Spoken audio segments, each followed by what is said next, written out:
So the school year's almost done. Are you on vacation mode yet? Well, before you head off on your summer vacation and your well-deserved rest and relaxation time, take these last few weeks to get yourself prepped and ready for next year. Trust me, it will save you a ton of stress and headache this summer, especially in that back to school season where you're still partly in summer mode, but you're also stressing about back to school and not being ready. The work you do now while you're still in the classroom before summer vacation starts, your report cards are already done. The work you do now will definitely pay off when it comes time to get back to school ready. Hey, everybody, my name is Patty, and I am a teacher here in Ontario, Canada, and I'm also the founder and CEO of madlylearning.com. And we have a new episode every single week that is all about teaching and learning in the junior grades here in Canada. So if you are a Canadian teacher, just hit the like and subscribe buttons and make sure you don't miss a future episode that will help make your teaching life easier and more engaging for both you and your students. So what are some of the things that you can do now in these last few weeks of school? Your report cards are done. What are you going to do to get yourself back to school ready so that you can actually enjoy your summertime? Well, often right now what's happening is you're starting to get your classes built. So if you're a permanent teacher and you know what you're going to be teaching next year, or you're most certain of what you're going to be teaching next year, chances are your classes are going to be built. This is a great time for you to have a look at who is potentially going to be in your room next year and just get a general understanding of ability levels. Now, really the question you need to be asking yourself is how many of my students are going to be modified for academically, and how many students may be working below grade level but are not on modified programs. This presents a little bit of a dilemma because as the teacher, if the student is not modified for, you need to teach at grade level. So even if you might have a low group, you still need to cover the expectations at a grade level, ability level, even if your students aren't necessarily there yet. You can help support them to get there, but you cannot cross that line between accommodations and modifications.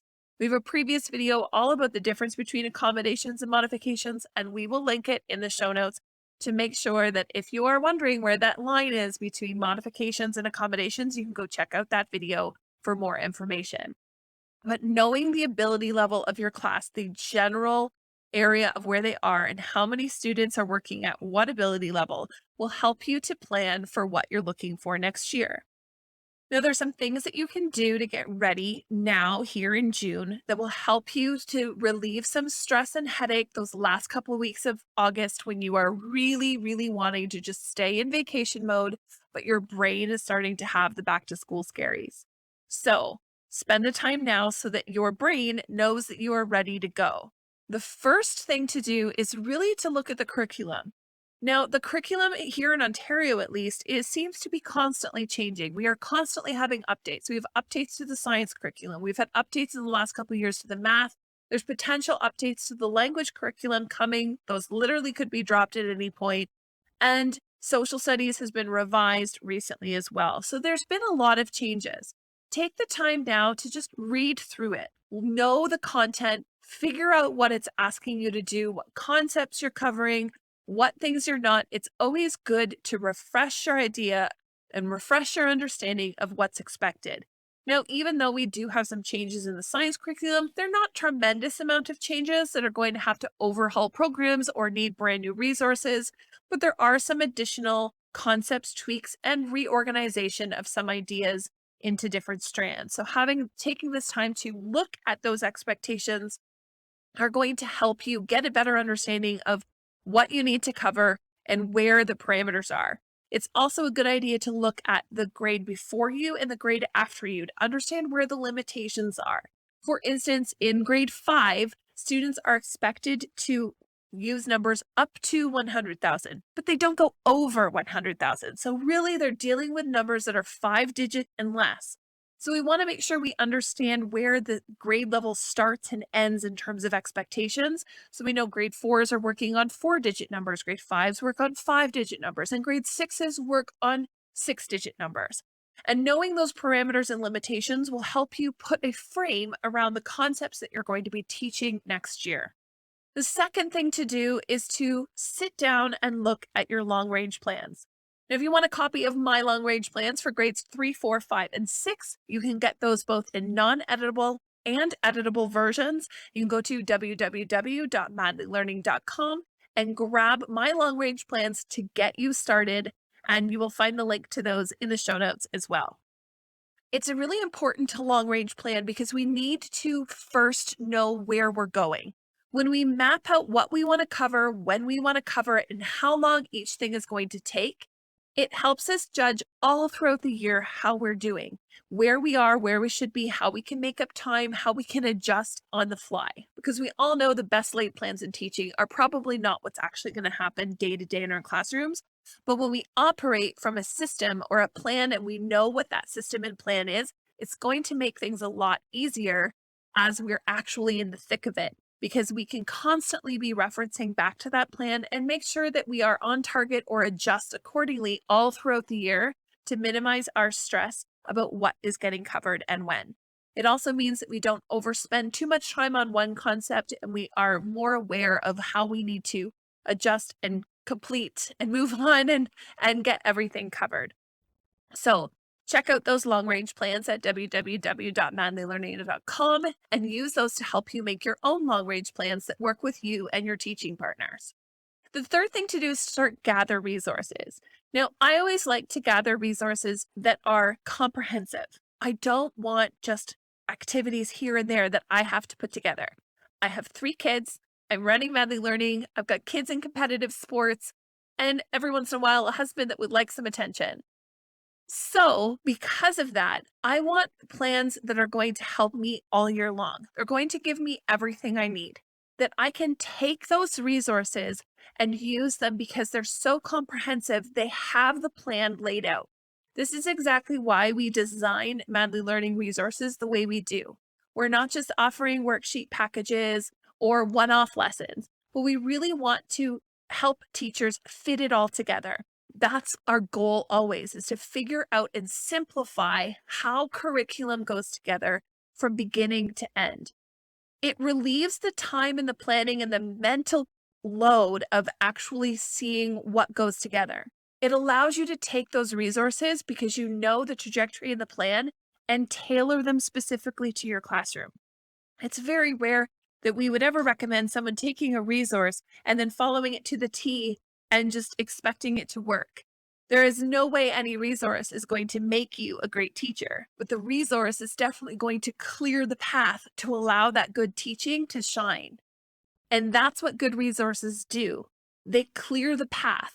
They relieve some of the stress and the planning and the mental load that comes with teaching, because it actually clears that path and allows you to actually teach the kids that are in front of you, because you have the time to get to know your kids. You have the time to get to know what they need and the time to actually spend and look at that resource and figure out, how am I going to take this resource and make it, tweak it and change it slightly to make it perfect for the kids that are sitting in front of me.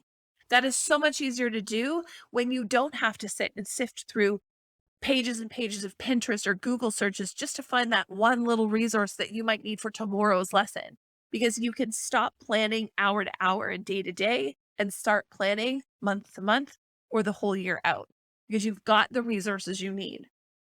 It means that when changes happen, you can simply just pull up the resource and pick the lesson that you need, pick the resources that you want, and you know how it's going to be laid out. And it simplifies that process so you can actually take that time that you have at home to use it the way you want. You'll find all of our Madly Learning resources, including our comprehensive full-year language and math programs called Ignited Math and Ignited Literacy, as well as our science and social studies resources, all for grades 3, 4, 5, and 6 at www.madlylearning.com. The fourth thing to do is to really sit down and figure out what you want your rules and routines to look like. Now, this seems somewhat simple and maybe not that big of a deal, but this is going to be the systems and processes of your classroom. Things run more smoothly when there are systems and processes. So when you sit down and look at what systems you want to have in place, how you want things to run, what worked for you this year, what didn't work for you this year, what worked for your teacher colleagues, and what didn't work for your teacher colleagues. What works for the kids that are going to be in your room, talk to their previous teachers, figure out what happens and what works and how they respond to different things. but sitting and planning out what systems and processes you want to follow in terms of how students are going to hand in work, where they're going to hand in work, how are they going to line up, how are you going to give them classroom management rewards, what's that going to look like? Are you going to have tables, groups, rows, individual desks? Are you going to have flexible seating or not flexible seating? These are all choices that you can sit and plan now. What are the rules, the routines, and the systems and the processes that students use to go through all of those tiny little details that make your day as a teacher run smoothly? When you spend the time now to plan out exactly what those rules, routines, and processes are going to look like in your classroom, it means that you will have walked through those ideas. When you know what's supposed to happen and what a successful day looks like because everyone's followed the rules or followed the routines, when you have that in your back pocket and you know exactly what it should look like, that makes it a lot easier to reinforce what it's supposed to look like. Reality is, it's probably not going to look like that, but when you have routines and processes to fall back on, it makes it a lot easier for you that you don't feel quite so scattered and stressed out as a result. So if you want to get a template to help you plan out those rules and routines, you can find that again at www.madlylearning.com. And the link will be in the show note for that freebie for the rules and routines. And the last, but certainly not least, is think about you as yourself as your teacher. What's one thing that went really well for you this year? What's one thing that you really want to try? Maybe there was a colleague in your hallway that was really doing something cool and you want to try that too. You want to integrate some new technique or strategy into your classroom. Maybe you want to try math centers, maybe spiraling your math program. Maybe you want to try open-ended writing tasks or centers. These are all of the things that can be added. Try not to change too much all at once. Adding one more thing to your plate is probably just enough. Add one thing that seems to be really important to you that you want to improve upon or you want to try or you want to get better at. Picking that one thing, making a plan for what that's going to look like and how you're going to carry it out is going to help you to further yourself as a professional. You can take a course, you can learn new tips and routines, you can try a new resource that aligns with your values as a teacher. Think about what you want to do, or maybe list all of the things you want to do and want to change about what teaching looks like for you, and then pick one. Pick one thing that's going to allow you to be more successful. When you do that, it's going to help you and keep your progress professionally as manageable as possible. Unfortunately, the reality is if we try to change too much too fast, we will often end up back into our rut of our old ways, which we're not very happy with, or maybe we wanted to try something new. So whenever you're making a goal as a teacher and how you want to grow professionally, pick the one thing you want to try and then go for that. Learn more about it, engage in it, find people that are already doing it, learn from them, and then try to incorporate those ideas and make them your own so that it looks authentically for you as to what it is you want to be able to do. So the reality is that right now we have time. We have a few weeks. Everyone's winding down. There's lots of things to do. There may not be so much planning at the end of the year, and we've got some trips and things, but now is a great time during your prep or during your downtime. If you find that there's some time for you to use that, take the time to plan out now what next year might look like while you still have access to your school and to your resources and to your colleagues so that you can actually enjoy your summer for as long as possible.